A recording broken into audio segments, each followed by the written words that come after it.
just thinking, if you're there going, really, what is the benefits of being outdoors? Think of things like reduces anxiety, better sleep. Can you believe it? Fresh air, better sleep. Who's gone camping, slept under the stars? I think we can all guarantee that you get a pretty good night's sleep when you don't worry about what creatures might be coming to attack you in the night. But improved focus, and like Ash was saying, when she got outside with that student of hers that she was tutoring, straight away, it boosted the creativity, boosts the engagement. So if you're needing a reset, this is why we say just get out and try a game or activity to reset for everybody. Welcome to Rainbow Skies for Teachers, the go-to show dedicated to teachers who want to make a big difference in education. Whether you're in your first few years or well into your teaching career, we are here to inspire, support, and empower you with bite-sized tips, simple strategies, and the motivation to lead an education revolution, one classroom at a time. We're Ashley and Alicia from Rainbow Sky Creations, two Aussie teachers who love all things teaching and learning. We are here to help you thrive as you work toward making an impact in your students' lives while loving your life as a teacher. We are here to help you bring joy, simplicity, and creativity into your classroom on the daily, because there are rainbows ahead, my friend, and together we're unstoppable. Let's get into today's episode. Rainbow Sky Creations acknowledges the traditional owners of the land we have recorded this podcast on, the Dharawal and Whadjuk Noongar people. We pay our respects to their elders past and present and extend that respect to all Aboriginal and Torres Strait Islander cultures. Well, hello. Welcome to Rainbow Skies for Teachers. I'm Ash. And I'm Alicia. So good you've stopped in. Yeah, we're excited to talk about what we're talking about today because it's about getting kids outdoors. And we just had an episode go out about outdoor learning. This is more around fun games you can do outdoors, but there's so many positives to taking your children outside to learn. Absolutely. You know, when you're in the classroom, you start to feel like the walls are closing in. I think there's a couple of kind of teachers, the ones who are like, I think of my husband and I think of me, just happy to stay inside in the safe boundaries. And then there's me who reaches a point where I'm like, I just need to get outside. If I feel like things are getting a bit chaotic in the classroom or we need to reset, I'm like, we all need to go outside and get some fresh air. So the activities we're going to talk about today are what you can do when you need to go get some fresh air and everyone just needs to move their bodies a little bit. We were actually at a retreat the other day, Alicia and I, and we were sitting inside doing all of the learning. And Alicia just turned to me at one stage in the day and said, let's get outside and reset. Let's get some fresh air. So when she says that, it is true. That is really how she thinks. And I think it's a really great way to think. Absolutely. You know, when you feel like your eyes are glazing over or the brain fog kicks in, it's like just get outside, get some fresh air. It doesn't have to be for hours. Just a minute or two is great for everybody. It was my go-to when I was teaching full-time in the classroom. Yeah. I actually tutored a little boy in Dubai back when we lived over there. And I had to tutor him for 2 hours. The parents over there, they loved you tutoring their kids for a long period of time. Anyway, I was tutoring for 2 hours, but sitting at a table for 2 hours just was not a go. So we'd do a little bit of work and then we'd go outside to his basketball hoop. And I just ask him random times table questions. He'd answer it and then he'd shoot a hoop. Like it was the most simple thing. It wasn't really a game, but his mum was just so utterly impressed by this. She said, I can't believe it. Like he loves tutoring. He loves playing these games. I can't believe that you have thought of an idea to get him outside. Like how great is that for him? Oh, the contrast of life in Dubai and life in Australia. Yes, I mean, and it was boiling hot when we went outside, but we still did it. So let's share some ideas that you can do with your class today. Some of these you can do in small groups. You could do them as whole classes, but generally it's probably best if you've got a class of 30 to break your kids up into small groups to do these activities, because doing them with a whole class of 30 might get a little bit overwhelming and a little bit too much waiting around. And like disclaimer, we're all teachers here listening in or parents. You got to remember, you got to set the expectations and the boundaries before you're venturing outside and just letting them know what is expected, what we're going to be doing and what your code word is when you want everybody to listen. Mine actually used to be huddle. I'd be like, all right, guys, huddle in like penguins. We're going to get the instructions and would go from there. But Just thinking, if you're there going, really, what is the benefits of being outdoors? Think of things like reduces anxiety, better sleep. Can you believe it? Fresh air, better sleep. Who's gone camping, slept under the stars? I think we can all guarantee that you get a pretty good night's sleep when you don't worry about what creatures might be coming to attack you in the night. But improved focus. And like Ash was saying, when she got outside with that student of hers that she was tutoring, straight away, it boosted the creativity, boosts the engagement. So if you're needing a reset, this is why we say just get out and try a game or activity to reset for everybody.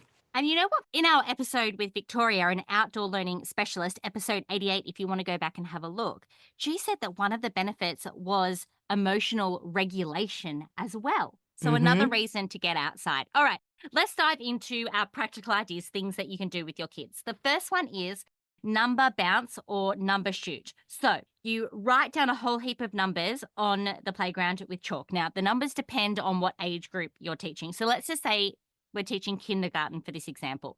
So you might write numbers 1 to 20, 1 to 10, 1 to 20 on the pavement. You call out a number, the children have to go and identify it, run to the number, and then bounce a ball on that number that many times. So you might call out 8, they run over to 8 and bounce the ball 8 times. Now, you could change this up for other grades. So if you taught year 1 and year 2, you could do friends to 10. So you might just have the numbers 0 to 10 on the pavement, double them up, yell out a number, 8, go and find the friend to 10. They run over, find 2, and take 2 bounces. For older grades, grades 3 and 4, you could do it with times tables. And then 5 and 6, you could also do it with times tables because they always need extra practice. So you're like, oh gosh, I haven't prepared this. I haven't got the numbers written. Take out some extra chalk, pair the kids up, give them a number, get them running out there, finding a space, writing it down. Then you're like, my school's really particular about chalk being on the floor. Get some water spray bottles. When you wrap it up, the fun of the activity is going around and spraying off the chalk if your school's a bit particular about quotation marks, graffiti with chalk. If there's schools out there that are particular about that, oh, come on. Have a chat at the next staff meeting about this. Yes. But there's very good points. Very, very good points. That was one of the activities I did with my kids in COVID. My son was only in kindergarten, so he was identifying numbers, but we wrote numbers on the wall and then he got a spray gun and just sprayed the water with the number as they identified it. But you could do it with all of those things that I just suggested. absolutely. As well. I love that. It's pretty much insert. So if you're looking at numbers, you might have the kids who are working on their CVC words and you get the kids to run out and each choose a CVC word or a short O, or whether you're doing long vowels or maybe you're doing prefixes and suffixes for your year 5s and 6. They'd love to get out. Yeah. And practice that sort of thing. If you put the suffixes all down and then they have to like say a word with that suffix and go out there and spell it out, and you could have the ball and they could do the phonemes with the sound that they're sounding out. It's not just restricted to maths. You can incorporate this into literacy. Maybe you're wanting to build on your vocabulary with an activity that you're doing in science or in HAS. Sometimes the kids as well will come up with ideas on how they could next level up this activity. But number bounce and shoot, word bounce and shoot, go with it. You don't even have to have the ball if you don't want to. Like, they could just run and find the number or run and find the suffix. Like, we've got the ball there as a suggestion. You can be flexible with these things. One of the things that we were talking to some wonderful ladies in business, they're not teachers, last week. And one of the things I was reflecting on was how creative some teachers are out there with our resources and our ideas. So they take our idea, which I love, but then they just put a little twist on it to make it suit them and their classroom, which I think is just fabulous. Yeah. And if you haven't realized, Ash and I are all about take something, it's going to evolve. It's going to change depending on the class that you teach. And we really love to bring resources out into the community that allow for you to adapt it to how best suits your class. We don't like putting everybody into a box and saying, this is how you must do it. It's like, how else can you do it? We'd love to see. And when people share that with us, other educators, we're like, oh my gosh, that's such a great idea. So we give you an idea, take what you want from it, off it goes into something magical. Watch the rainbow create. Yeah, I love that. Okay, number 2 is an algorithm circuit. Now, to do this activity, you need to create a circuit or get a team of kids to create a circuit. You can do things like balancing, jumping, skipping, star jumps, ball throwing, catching, hopping, or you could just get out that trusty chalk again, so long as your school doesn't have graffiti rules, and draw some bits and pieces on the ground, like draw a zigzag that they need to go, draw, something that they need to turn around on in a circle, draw something that they need to hop on. Okay, so you set up your circuit. Then you ask your students a question. They answer the maths question, and that is how many times they need to do the circuit. For example, what is 10 minus 4? 6. And everyone has to do the circuit 6 times. But you could also get, like, Alicia, what is 8's friend to 10? 2. 2. So Alicia would do the circuit twice. But then I might have another person come up, Tyrone, for example, and I'll say to him, Tyrone, what is 10 take away 4? And he's going to say 6. So he has to do 6 loads of the circuit. Now, you might have little flashcards you could do that with. It might just be, if it was me, I would just grab the numbers out of my head and just go with that. You can differentiate it a little bit if you're doing it per student, because you're like, okay, so Alicia's working on friends to 10. Tyrone, he's much better at subtraction. He needs to move on and practice that subtraction. You might have a kid that, needs to learn their early times tables when your other kids are doing friends to 10. You can really adjust it. Yeah, absolutely. And you might have it that you send off a bunch of kids, you got one circuit going, and you got the other kids who are like, oh, we want to create a circuit. So they do a bit of creating a circuit, and it could be the kids then leading the next group on with doing the activity. There really is flexibility with how you want to run this. Obviously, you do it as a whole class so everyone understands what the expectations are, how the game operates, and then you could split up, especially if you've got those middle to upper primary students who are like, yeah, let's try and up level it. Definitely. It's actually a really fun one. I sometimes think you can actually incorporate your school's playground equipment. There are many cool playgrounds out there. So it might be that the kids want to do their monkey bars, climb up over the bridge, do the climbing wall, jump down. And trust me, the kids just even have to do one round and their brains are firing off and they're ready to move into more focused learning that you might want to do in the classroom. It's more experiment, see what you're able to do with your class. I know some years I'm just thinking of a certain class I had where these kids could go a bit wild, and I know I would have to rein it in and be like, all right, we're doing this once, we go with that, then we reset. While I had some other classes, we could do this a little bit more fluidly and I could send a group off to go do a circuit. With my other class, I wouldn't have been suggesting that. It would have been mayhem. So work within your boundaries. Definitely work within your boundaries. And I can actually foresee this game becoming one that kids would really love at recess, and they're like recreating it themselves. When you do a learning activity, then they want to do it at lunch or recess. You're onto a winner then. Absolutely. Okay, Alicia, what is our next idea? Okay, number 3, think of this as number throw relay. So you're going to break your students up into 2 teams, and you're going to have on a wall, you're going to have the same sets of numbers. So you could give it out to the students and give them all a bit of chalk and go, all right, write the numbers 1 through to 10. And then you're going to throw out a question. So you might be practicing, say we got the older kids and you're practicing on division. So it's like 15 divided by 5. Then you want the students, they're either side of each other. They could have a ball. I've done this inside. They might have a fly swat, or they could just use their hands, and they're going to run up to the wall and smack the answer and call out, 15 divided by 5 is 3, but they're going to make sure they've made contact with the wall. Then it's 1 point to that team. So it adds a little bit of competitiveness. They go to the back, the next group come up, you throw out another division question, and they're competing against each other. So it's quite fast paced and it gets the kids moving, and you see the really competitive ones who are trying not to call out the answer for the person who's competing at the front. But another spin on it, rather than being on the floor, you could do it on the floor if you don't have a wall. Yeah, find a big space, add a little bit of competition with practicing their number fluidity or whatever it might be if you actually want to work on words. I mean, you can replicate this one in your classroom, but sometimes it's just nice to get outside. Yeah. So let's talk about some different ways you could do this in other age groups. So for your early learners, they could just be simply identifying numbers or matching numbers with the word form or CBC words or sounds, it's endless. Again, for kinder and prep, they might be looking for a number that's 1 less or 1 more.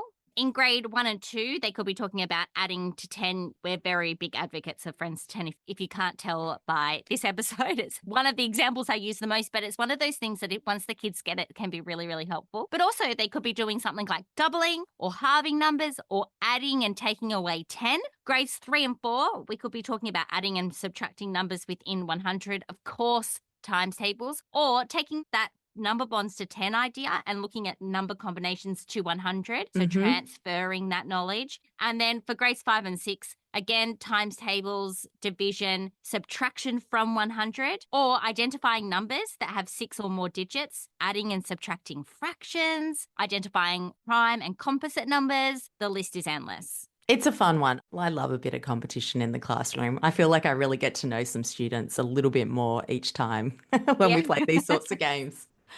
Okay, the next one I think is actually my favorite of all of them, and it is times table basketball or soccer. And me and my brother actually used to play this as kids. Now, I don't know if we made it up or my parents made it up. They're both teachers, and my dad was a maths teacher, so I wouldn't be surprised if my dad made it up. My brother is extremely competitive. I am too, but usually these things never ended well. I feel like I would have got the answers more, but he would have got the physical side of things more. Okay, story time over. Let me explain. You have either a soccer goal or a basketball ring for this one. And then you need to write numbers in an arc around them. So, like a rainbow, and choose a focus. So, let's say we're focusing on 8 times tables. You would write the numbers 1 to 10 in an arc, and then you'd come up, choose a number. 8 times 2 is 16, and throw the ball into the hoop or kick the ball into the soccer ring. Now, once one answer's been done, you can't go back on that one. So obviously some of the ones further out or some of the ones further away are harder to do, so they usually get left to last, but they're the easier answers to do. Like the first one, 8 times 1, easy, but a harder angle to shoot from. So that is a fun one too. You could get kids into small groups doing that. And yeah, it's great. It's great. You can adapt it as you need. Yeah, like I'm thinking you can actually do a double arc, like easier front row, and then you do a back row. It's kind of a bit like I remember playing this game too. We just didn't do the maths part of it, but we called it around the world from Yes, the around the world. Yep. yeah, from the basketball hoop. I like the soccer element. I'm just thinking of my daughter right now. She's like loves soccer. She'll be like so into this and highly competitive like your brother. Well, there you go. Alicia did say to me the other day, oh gosh, that girl can kick. can can she ever? Right at her sister's head. It's great. So that's a fun one. And also one you can replicate in the classroom if you have it as in pairs. You have one student, you have all the students like in a circle, and you have one student goes around and you throw a question at them, like say it's the timetables, like 5 times 5. And the first one to answer is the one who then moves around the rest of the circle. So Ash is incorporating that, but with a basketball soccer element. I mean, you could even have a tennis ball and rolling it on the ground in the classroom if you wanted to, couldn't you? Yeah, absolutely. Oh, good times. Just need about 20 kids to play the game with in my house. Come on over. All right, Alicia, hit us up with number 5. Okay, so the next one is an outdoor number line or number path. You create a long line using chalk or a skipping rope or whatever tools you have around your school, and you're going to get the students to form a number line. So you're going to encourage equal spacing. So say, let's just make it easy right now. You could even, to set the expectations with your students, it could be that everyone's numbered 1 to 25. I want you guys to set up a number line. And you've got that number line there where you might have marked it from 0 to 50 or 0 to 100. That's going to make the challenge. The challenge is what your starting number is and what your end number is. And maybe you go, oh, we're going to start, instead, everyone take the number in your head, double it. Okay, now our number line is starting from, 10 up to 60.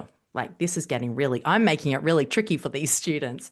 But the aim of the activity is you're wanting them to practice that number line, them seeing that visual representation. I'm getting flashbacks to being in Dubai, and we did something similar with the number line, but I got the students to get outside and to create a human graph. So getting all the data and like throwing out the questions of like, what's your favorite color? And then the kids had to move into the position of whatever color we had chosen. And then they had a look around. They're like, oh, I can definitely see blue's the favorite color and everyone doesn't like yellow. So there we go. There's another alternative, number line, number graph, whatever you might choose to do. What a fun idea. Yeah. When it wasn't a billion degrees outside, we went outside and did something like this. If you're going to use the data analysis kind of thing, you can use that for any subject, especially if you're doing like science or HAS, or you're kind of like, I just want to mix things up a bit differently. That's another way for them to represent the data is by just getting outside and kids thinking of questions themselves, which is always the fun part when you see them enjoying the activity and going, oh, I've got an idea, miss. And you're like, cool, hit us up with a question. Let's see what the answers are, what the Yeah, I data love that. tells us. It's when they start to take control of their own learning and just want to dive into it themselves. It's great. Maybe you've got your kids who are really struggling. I knew my middle primary would really struggle with fractions. So maybe you have the fraction cards and you do a number line from 0 to 1 and you start off easy and you get the kids to go out and you might have 6 skipping ropes set up and you break the kids up into groups and you go, okay, where would a half be? Where would a quarter be? Where would 3/4 be? And then you can up level. Kids might be like ready to apply the decimal element to it and be like, oh, well, a half is the same as 0.5. And you can extend on it. Just sometimes that actual tactile, that moving and that visual seeing, that positioning, and you could get the kids then to mark it and step back and have a look at it, or they've brought their own little worksheet and they're recording it. So they then have that to refer back to when they're doing that fraction activity in class. I think sometimes we restrict ourselves and we kind of think, oh, it's going to be too hard if we get outside. The kids are going to go nuts. But if you've set those expectations, you've built that really great community connection. Remember, if you're making those really great connections with your students, I feel like that instant respect and understanding is there for the majority of your class. You might have a few strays who need to be brought in, but if you've got most of the class working for you, those students who go a bit wild will have their peers probably to help them in too, of like, mate, we're really loving this activity. Stop ruining it. Come on. Yeah. Let me help you. Don't be fearful of getting outside. It's actually, as we've shared, great for everything.